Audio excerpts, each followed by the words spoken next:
back in 1932, it actually started in 31. It was dry. We think it's dry here today, but it's not in comparison to the Dust Bowl days. But it was just as dry as it possibly could be. It just stayed dry for 2 or 3 years. Then it got so bad that the whole country started blowing. The wind would blow it. Everybody was using, in their fields, was using one ways instead of chisels and listers. And it blew, and there'd be sand dunes out in the field there that you couldn't hardly get over with the tractors and the listers. But lived out there on the farm, and I had some cattle down southwest here on a lake pasture down there, and I wanted to go see about it. I had a man and his wife living out there in the cook shack. The cook shack was for their place of abode, and we lived in the house there. And we just left the kids with them, and I asked Virginia if she'd like to go down there, and she said yes. Well, we started down there, and I drove. When I got down here, nearly the end of Foster Street, I looked over north, and there come that big duster across the country. And I said, look yonder, what's coming? We better go back. I turned around and drove out here to the Tinsley place, which is about 4 miles out there. I was running 70 miles an hour, and I knew I couldn't get past there, so I just switched in, and we jumped out of the car and run into the house. I didn't knock or anything, and Miss Tinsley was in there. She was crying. She thought the world was coming to an end.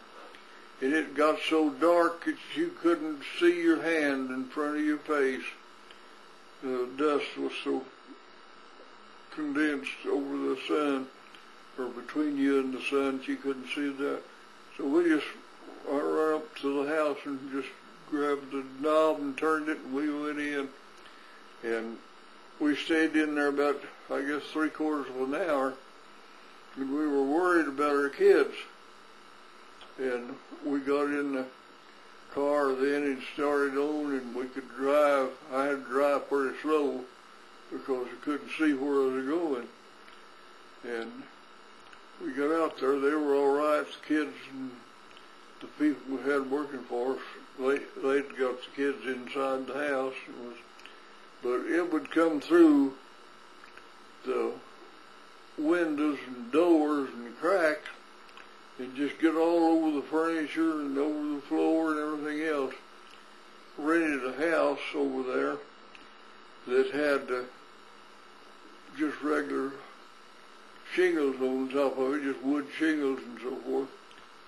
And it had enough dust on top of the ceiling, the sheetrock, that it would sag that sheetrock down. And I got up there and cleaned up a tub full or two and let it down. Virginia would empty the bucket, and then I'd fill it up again and send it down through there. And directly my foot slipped off the rafter, off of the ceiling joist, down went the sheetrock. It just had 3/8 sheetrock in it, but I broke it through, and we had a dust storm there in the living room. But it was something terrible. It would get so bad you couldn't see where you was going.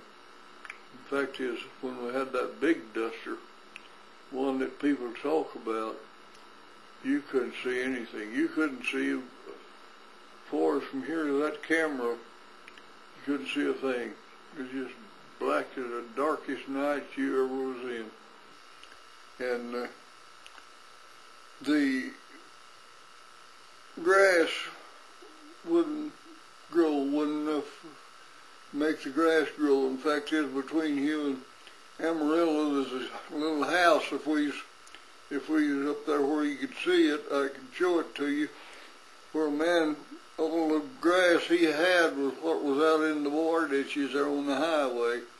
And going to Amarillo, you'd see him on his horse herding his cows up and down the ditch on each side of the highway so they could get a little grass. And it just kept on